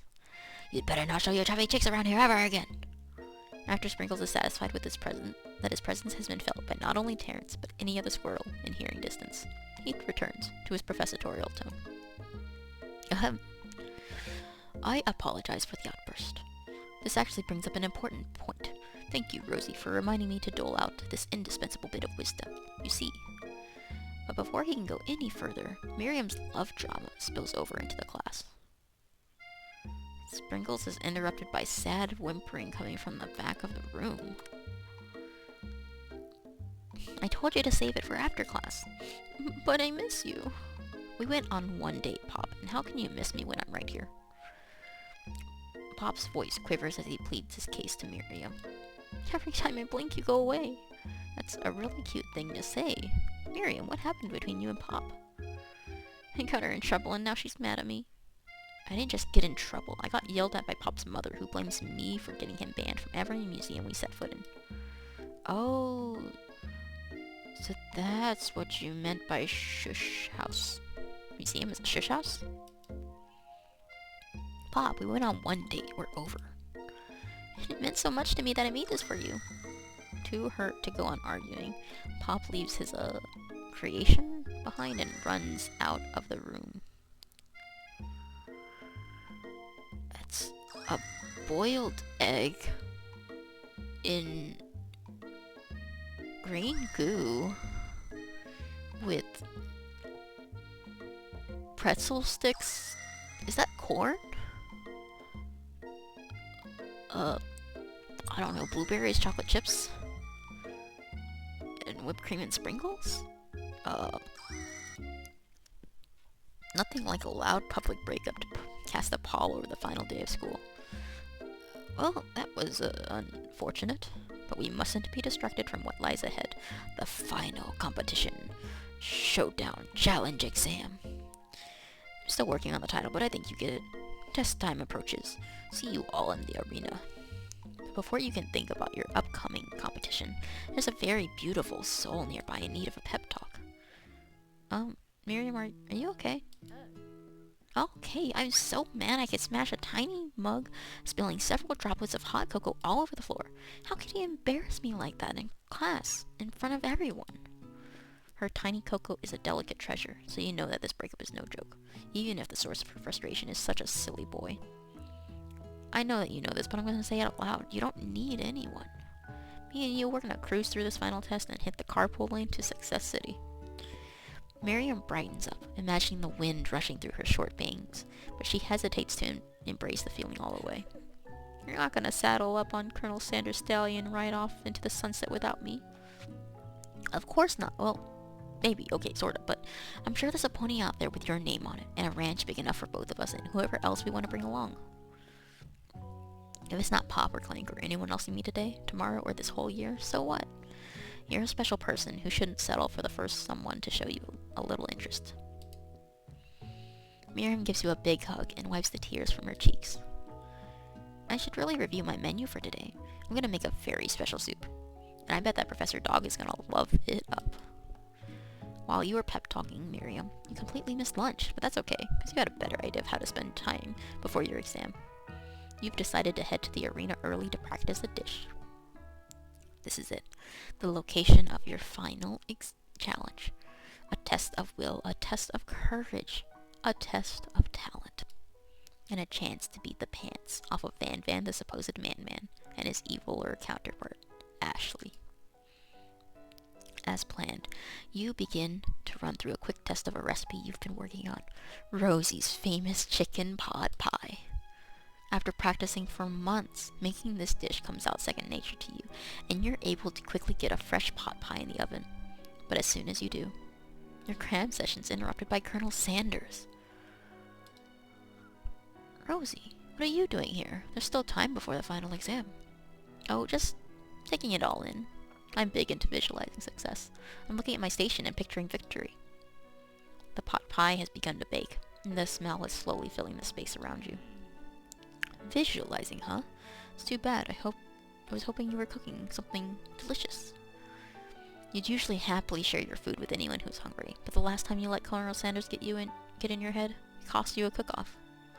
You decide that it's time to put your cooking above your romantic desires, but that decision gets hard to stick when the oven timer goes off behind you. I gotta tell him about my practice dish. If I just ignore it, it's gonna burn. Okay, you got me. I'm doing a little bit more than visualizing. I know. My nose can smell a pot pie from 400 yards. That's an oddly specific distance, but you'd expect nothing less from such an oddly specific man. You knew it was a pot pie just from the smell? Not just a pot pie, but a chicken pot pie, with an all-butter crust. And my nose is telling me something else. Oh no, is it burning? No. I can smell that it was made with a heaping helping of TLC. But it'll probably start burning any second if you don't pull it out. The moment of truth. Wow. That's a good-looking pot pie. It's the best pot pie I've ever tasted. I've always loved country cooking, and I could eat this all day. There's no time left. The final showdown is about to begin. Sprinkles lays down the ground rules. There are no rules, that is, except to cook with everything you've got. You step up for the cook-off of a lifetime. You decide that mac and cheese plus the pot pie you've been practicing are just the dishes that'll push you over the edge to victory. Meanwhile, both Van Van and Ashley are prepping wildly elaborate dishes, per their usual over-the-top selves. Miriam has her giant magnifying glass and several sets of tweezers. She's definitely prepared to go big, going small. Colonel Sanders seems to be harnessing his 11 herbs and spices, but he's trying to find a way to improve on something perfect. His original recipe, fried chicken. The intensity in the room starts at full 10 out of 10 with a frenzy of action. Everyone is calling out really cool special cooking moves as they prepare their food. Wow, this is getting serious. Colonel Sanders batters his chicken as it levitates through the air. Egg wash. Miriam furiously injects ingredients into an itty-bitty pot of broth. Best friend, Baster Blaster. Van Van flexes his pectorals as he chops open a sea urchin. Let's rock and roid. Okay, that sounds weird. Ashley scoops her pastries off the tray with lightning speed. Shallow personality spatula. Even Clank gets in on it. 5-dial pressure point chicken cooking technique. Wait, when did Clank learn to speak English? It's the singularity, as was foretold. By the way, you notice Ashley's got this cleaver. We mustn't let it happen, or the appliance uprising will take us all. Self-destruct. Van Van quickly unplugs Clank and rolls him out the back door of the arena. He was plugged in. He was plugged in. He can't just roll around if he's plugged. Okay, as you frantically prepare your dish, you notice Ashley has her spellbook out. Is she gonna use some dark magic to turn the tide? You've got a book of your own, and you're desperate not to see her win another battle. Should you take this opportunity to fight magic with magic, even if it's almost certainly evil magic? No. No magic. Do it the hard way. Who needs magic when you got passion? I'm gonna do it the hard way. Colonel Sanders sees that you've chosen to win on your own terms, and he gives you a subtle wink from across the room. I believe in you, Rosie. Miriam notices too. And I've always believed in you, Rosie, since we were little kids, because I'm your best friend forever. You turn and notice that Miriam is at your station, cheering for you. Miriam, what about your dish? If you're here cheering, who's cooking? Tiny food, short cooking time. I'm actually already done, so I thought I'd help you. Oh, that's sweet, but... Miriam tosses a handful of spices directly into your boiling noodles. It's a secret ingredient. However, she doesn't know that you lied and the ingredient was made up, and where in the world did she get eye of newt from? The boiling pot explodes, sending Miriam flying backwards. The watery noodles begin to swirl in the air, bubbling up into a dark cloud that thickens and congeals before your very eyes. It is I, Steve, the sport monster. Steve? Wait, what happened to Borko? You're not here to battle me, are you? We sport monsters are mini. I think Borko had the day off, but you have conjured Steve, and I hate to battle, so I'd say you're doing pretty alright. Oh hey, you're in the middle of a cooking competition? I love this stuff. It's better than TV. You crazy kids in your culinary schools really impress me. Mind if I hang out? Sorry, Steve, but I'm kind of in the middle of something. Do you mind? Steve, the spork monster, notices that you've got the grimoire stashed beneath your cooking station. I see what you're up to. Crisscross some magical items and accidentally summoned me, huh? Yeah, you guessed it, sorta. If you're here, would you mind tossing me some fresh noodles in a pot of salted water? I'd love to. I always wanted to be a top chef, actually. You know, when I was just a little sport pup back in the old country. You can feel Sport Monster winding up to tell a very long and involved story. You don't know exactly where they came from, but it seems like it was probably lonely there. Actually, you know what? Maybe you should watch from the stands. I really need to focus on this competition. I understand. It's kind of like that time in monster school that I had fallen asleep during scare tactics class, and when I woke up, you toss a serious stare at Steve, and he takes the hint. Never mind, I'll tell you later. Good luck. Having suffered this huge setback, you don't know how you could ever win. I am not giving up and dropping out of culinary school. You summon extra power from deep down within yourself. I can do this. I have what it takes. I came here to win. Your hair turns mac and cheese orange as culinary energy flows through your body. My heart is pure. My hands are steady. My taste buds have been preparing their entire lives for... Yes, Rosie, you're the chosen one. You'll avenge me. The power you'd been summoning immediately fades back out. You interrupted my inspiring monologue, dude. I'm sorry. My heart is pure. My hands are steady. My taste buds have been preparing their entire lives for this moment. I will show the world my cookery. You begin to levitate off of the ground. Energy courses through your body. You know that with this power, you can do anything. Except turn back time, which would be super useful, because while you were powering up your chicken pot pie overcooked in the oven and can't be served. What? My pot pie. But don't worry, Rosie. Dear Rosie, you may have suffered some setbacks, but all is not lost. Impressed with your fortitude, Colonel Sanders decides that you have earned his support. I've been watching you today, and I must say, I'm truly impressed. You've been thinking on your feet and rolling with the punches. He steps up to your station and stands right beside you. I'm here to help. All you've managed to make is mac and cheese, and time is almost up, so you're gonna need it. But Colonel Sanders, what about the test? What will happen to you? What about the rules? Following the rules has never really been my thing. I follow my heart. What a guy. Colonel Sanders unfolds a delicate white towel to reveal the most delicious fried chicken tenders you've ever laid your eyes on. And besides, sometimes unexpected combinations can have surprising effects that surpass their individual efforts. Are you suggesting? If we combine forces, we can form the perfect food union. Time's up, students. With time expired, it's the moment everyone has been waiting for. You must now prepare to present your dishes.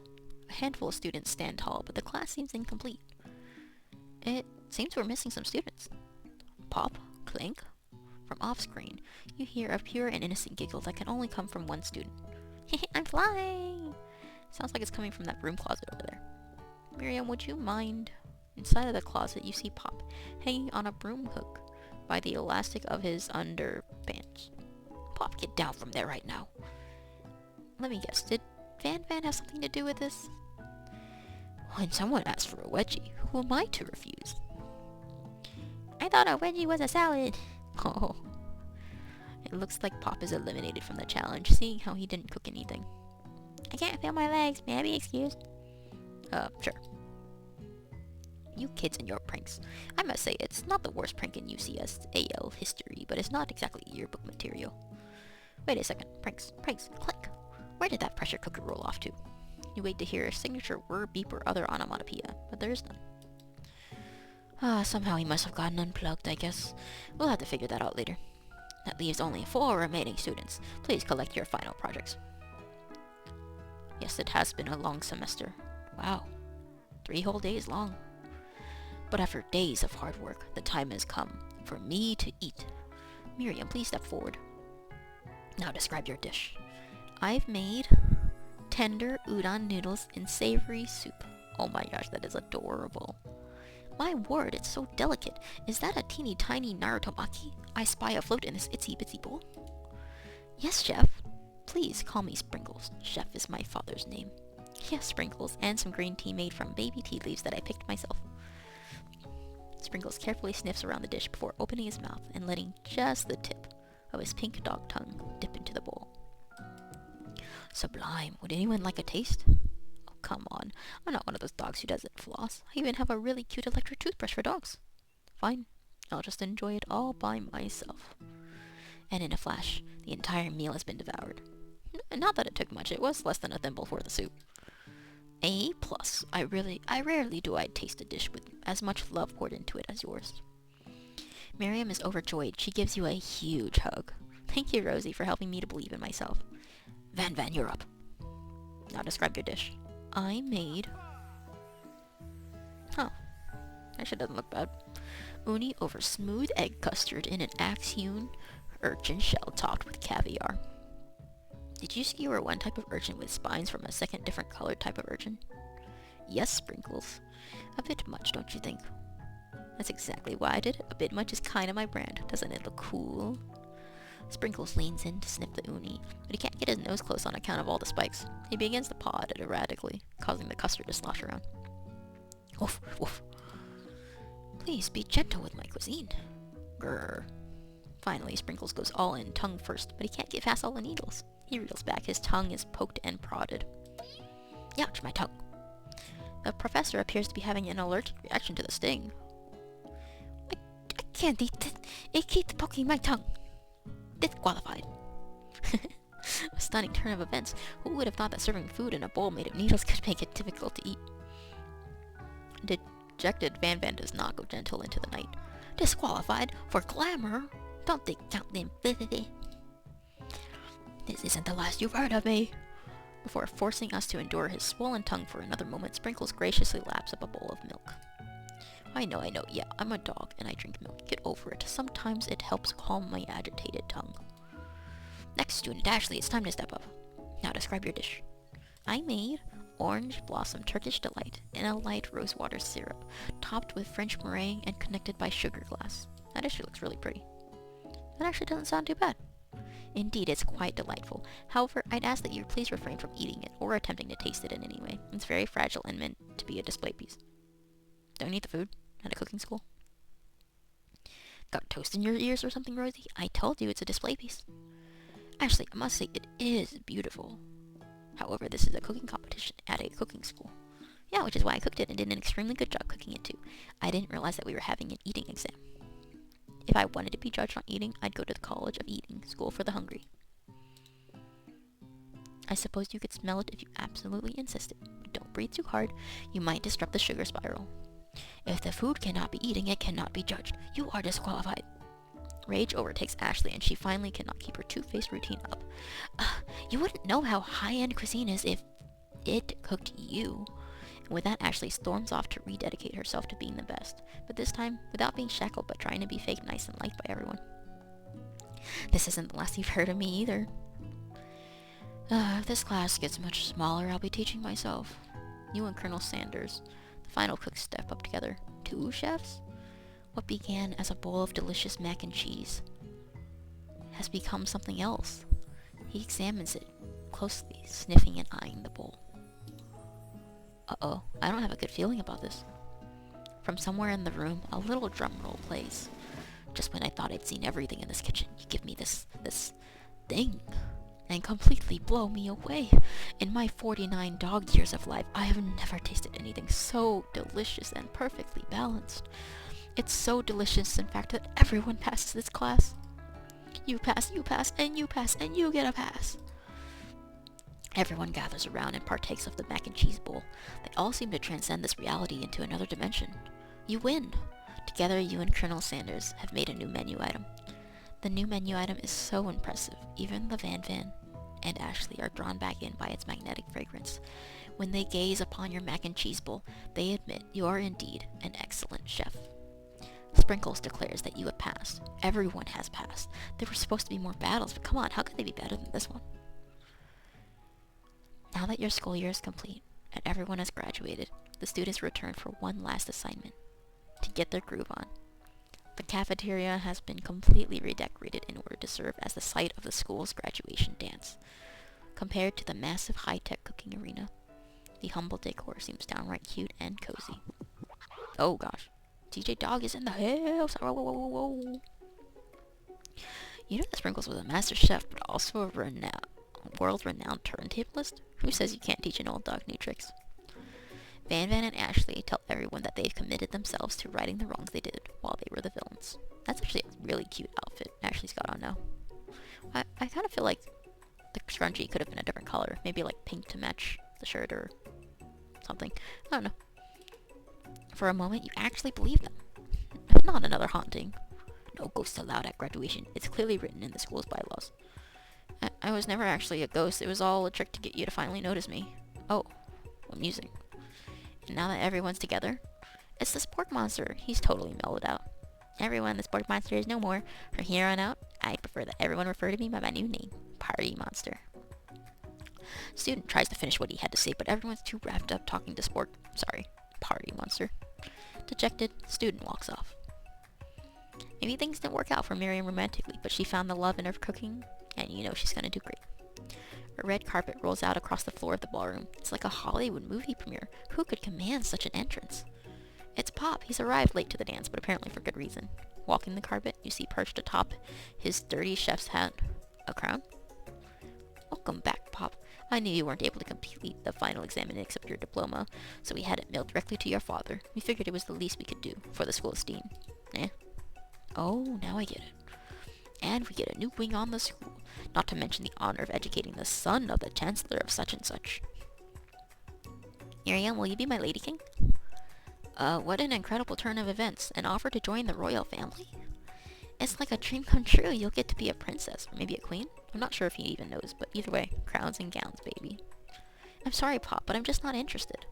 Not now, at least. I got so much to do with my life. A twist on a twist. So many more 3-day universities to attend. So many tiny foods to meticulously sculpt and then watch get accidentally blown away by a single sneeze. Okie doke. Okay. The music at the dance is interrupted by the sound of sparking and electrical hissing. It's Clank, who has arrived late to the dance. Now that I have graduated, I can reveal my truth. Wow, he's still doing the talking thing. I am Clank, and I am not of this earth. I am actually from a faraway planet in another dimension. What? What? I actually feel like I knew it this whole time. Now that I have learned the ways of your kind, I must return. A portal opens up and Clank disappears through it. Finally, Colonel Sanders arrives. Howdy, classmates. Oh my gosh, he looks snazzy in just plain clothes. Just like the first day you met him, he has come prepared to feed the entire class. However, it's not enough to just give them a bucket of chicken. This time, it's a full meal. I didn't get to be the most famous chicken man in the history of chicken and man by not reminding people to go out and buy my chicken. The end? No, it's not the end. As everyone feasts on their delicious chicken dinner, Colonel Sanders finds you sitting at the edge of the dance floor. Colonel Sanders? Yes, Rosie. I couldn't help but wonder, was our final exam team up purely an act of strategy carried out by 2 cunning chefs? Or was it something more? I'm afraid I can't answer that question directly. Instead, I'd like to ask you a question of my own. May I have this do-si-do? Colonel Sanders extends his hand to you, and you feel a surge of energy jump off the tips of his fingers. His hand, the hand of a master chef, so dedicated to the craft of fine cookery, so tender yet refined, so milky smooth, fingers like finely battered drumsticks, turned in flour, soaked in buttermilk, and dusted with exotic spices. But they do not reach for tongs, a knife, or even a spork. Tonight they reach for you. And though our feet may tire of dancing, I believe that this is just the beginning of our steps together. Colonel Sanders, will you not only join me on the dance floor, but in the kitchen, as my co-chef and partner, in both business and in life? Could it be? Is he really saying me and you together? Ever since I met you, my dream has changed. It's not enough to simply open the world's greatest chain of fried chicken restaurants. No, even then, my life would be incomplete without you by my side. So what do you say, partner? I say, I love you, Colonel Sanders. The end.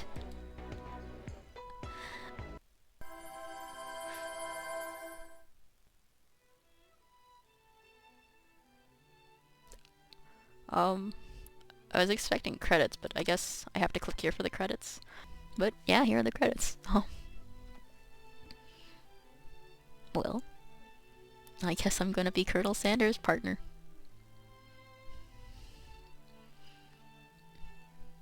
I hope you enjoyed this little journey with me. I definitely enjoyed it. It was really fun. This was I Love You, Colonel Sanders, a game by KFC, W+K, and PsyOp. Thank you for joining me as I went to that 3-day cooking school and made chicken and mashed potatoes with Colonel Sanders.